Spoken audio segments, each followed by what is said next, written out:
رات کی تاریکی میں جب آگرہ کے شاہی محل کی بلند دیواروں پر مشعلیں جل رہی تھی، ایک خاموش فیصلہ ہو چکا تھا۔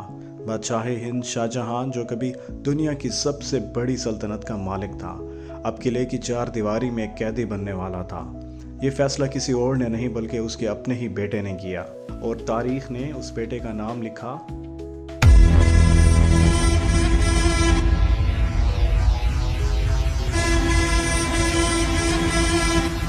وهو ملك الهند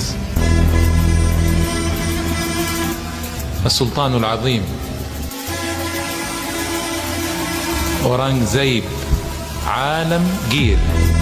وہی اورنگزیب جو بچپن میں دربار میں سہمے سہمے کھڑا رہتا تھا، مگر آج پوری سلطنت کی باغ دوڑ اپنے ہاتھ میں لینے جا رہا تھا۔ اگر آپ ہمارے چینل کے اوپر نئے ہیں تو ہمارے چینل کو سبسکرائب کریں اور ویڈیو کو لائک کریں۔ یہ کہانی شروع ہوتی ہے 1618 میں، جب دکن کے علاقے میں شاہ جہاں کے ہاں ایک ایسا بیٹا پیدا ہوا جس کی آنکھوں میں ہمیشہ ایک الگ سی چمک تھی۔ باقی شہزادے آرام دہ زندگی گزارنے کے شوقین تھے، مگر اورنگزیب ہمیشہ سنجیدہ، سخت مزاج اور جنگی حکمت عملی میں دلچسپی رکھنے والا تھا۔ جب اس نے پہلی بار میدان جنگ میں قدم رکھا تو ایسا لگا جیسے یہ اس کی فطرت میں شامل ہو۔ وہ تلوار کی چمک اور ہاتھیوں کی گرج کے درمیان ہی جینا چاہتا تھا۔ شاہ جہاں کو اپنے بڑے بیٹے دارا شکو سے بے حد محبت تھی۔ دارا ایک عالم فاضل شخص تھا، فلسفہ، تصوف اور ہندو مسلم اتحاد پر یقین رکھتا تھا، مگر اورنگزیب کو یہ سب قبول نہ تھا۔ وہ دیکھ چکا تھا کہ تخت کے لیے بھائیوں کی محبت وقتی ہوتی ہے، اور جو پہلے حملہ کرے وہی فاتح ہوتا ہے۔ 1657 میں جب شاہ جہاں بیمار ہوا تو سلطنت میں قیامت برپا ہو گئی۔ چاروں شہزادے ایک دوسرے کی گردن کے پیچھے پڑ گئے۔ شجاع بنگال میں اپنی حکومت کا خواب دیکھ رہا تھا، مراد گجرات میں خود کو فاتح سمجھ رہا تھا، دارا شکو دلی میں تخت پر بیٹھنے کے لیے تیار تھا، اور اورنگزیب وہ کسی اور ہی تیاری میں مصروف تھا۔ السلطان العظیم اورنگزیب عالمگیر۔ اورنگزیب نے سب سے پہلے مراد کو دھوکے سے اپنے ساتھ ملایا۔ دونوں بھائی اپنے تیسرے بھائی دارا شکو کے خلاف میدان میں برسر پیکار ہوئے۔ دریا کے کنارے جب گھمسان کی لڑائی ہوئی تو دارا شکو کی فوج پہلے ہی پسپا ہو گئی۔ وہ اپنی جان بچا کر بھاگا، مگر زیادہ دیر تک قسمت اس کا ساتھ نہ دے سکی۔ کچھ ہی مہینوں بعد اسے گرفتار کر کے اورنگزیب کے دربار میں لایا گیا۔ وہی دارا جو کبھی شہزادوں میں سب سے زیادہ پسند کیا جاتا تھا، آج زنجیروں میں جکڑا اور گرد آلود لباس میں کھڑا تھا۔ اورنگزیب نے بغیر کسی ہچکچاہٹ کے اپنے بھائی کو مرتد قرار دے کر قتل کرا دیا۔ مگر یہ سب کافی نہ تھا۔ اس نے شجاع کا پیچھا کیا، اور جب وہ برما کے جنگلوں میں بھاگ گیا تو وہاں مارا گیا۔ مراد وہ جو کبھی اورنگزیب کا ساتھی تھا، دھوکہ دے کر زہر دے دیا گیا۔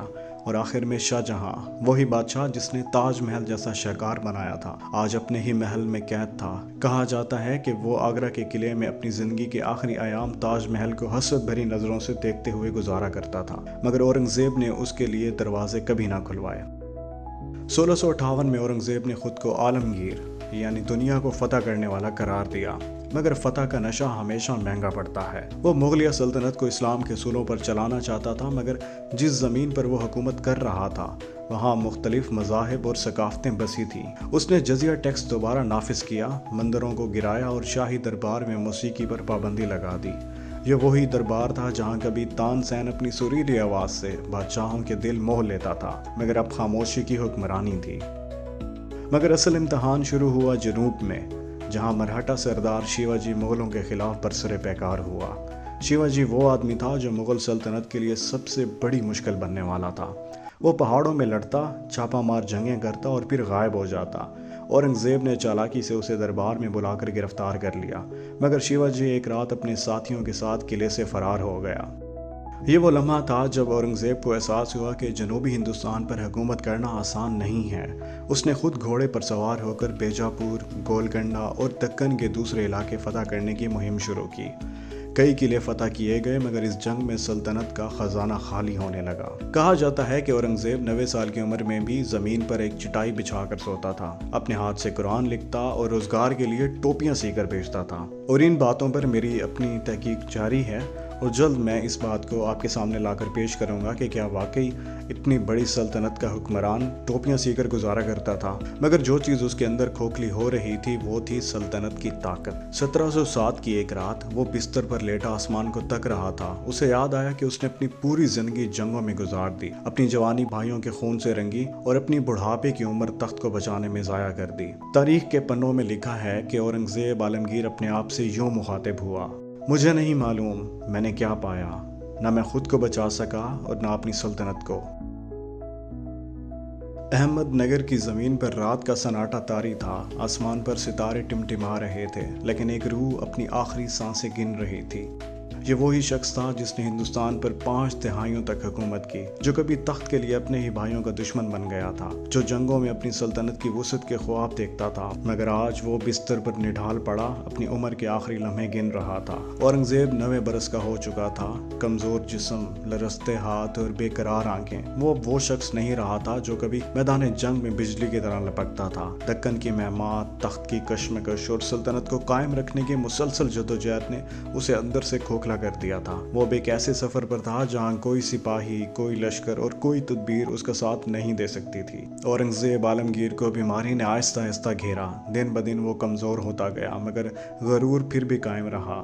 شاید وہ اپنے انجام کو قبول نہیں کرنا چاہتا تھا، شاید اسے یقین نہیں آ رہا تھا کہ جس شخص نے اپنے باپ کو قید کر دیا، بھائیوں کو قتل کروا دیا، ہندوؤں، سکھوں اور مراٹھوں کے خلاف بے شمار جنگیں لڑی، وہ آج خود اس جنگ سے لڑ رہا تھا جس کا کوئی فاتح نہیں۔ اپنے مرنے سے کچھ دن پہلے اس نے اپنے بیٹوں کو خطوط لکھے۔ ان خطوط میں وہی اورنگزیب نظر آیا جو ہمیشہ سنجیدہ تھا، مگر اس بار لہجے میں ندامت اور مایوسی شامل تھی۔ وہ لکھتا ہے: میں نہیں جانتا میں نے کیا پایا، میری زندگی کا سفر ختم ہو رہا ہے، مگر میری روح شدید بے قرار ہے۔ 3 مارچ 1707 کی ایک صبح اس کے کمزور جسم نے ساتھ چھوڑ دیا۔ وہ شہنشاہ جو کبھی پورے ہندوستان کا حکمران تھا، آج خود موت کے آگے بے بس تھا۔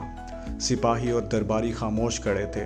وہ شخص جس نے اپنے دور میں ہزاروں لوگوں کی قسمت کے فیصلے کیے، آج خود اپنے مقدر کے فیصلے کے سامنے بے بس پڑا تھا۔ جب اورنگزیب کو دفنانے کا وقت آیا تو کوئی شاندار مقبرہ تعمیر نہ ہوا، کوئی جاؤ جلال کی نشانی نہ چھوڑی گئی۔ اس نے اپنی زندگی میں وصیت کر دی تھی کہ اسے سادہ مٹی کی قبر میں دفن کیا جائے۔ چنانچہ اسے خلد آباد میں صوفی بزرگ خواجہ بندہ نواز گیسو دراز کے مزار کے قریب دفنا دیا گیا۔ کوئی سنگ مرمر، کوئی سنہری خطاطی، بس مٹی کی ایک معمولی سی قبر جس پر وقت کی گرد جمتی گئی۔ اور یوں وہ مغل شہنشاہ جو اپنے نام کے ساتھ عالمگیر لگاتا تھا، جو دنیا کو فتح کرنا چاہتا تھا، آخرکار اس دنیا سے خالی ہاتھ چلا گیا۔ اس کے بعد مغل سلطنت کبھی ویسی نہ رہی جیسی اس کے دور میں تھی، اور اورنگزیب کے بیٹے آپس میں تخت کے لیے لڑنے لگے۔ سلطنت ٹوٹ پھوٹ کا شکار ہو گئی اور چند دہائیوں بعد وہی مغلیہ حکومت جس کی بنیاد بابر نے رکھی تھی، زوال کے اندھیروں میں کہیں گم ہو گئی۔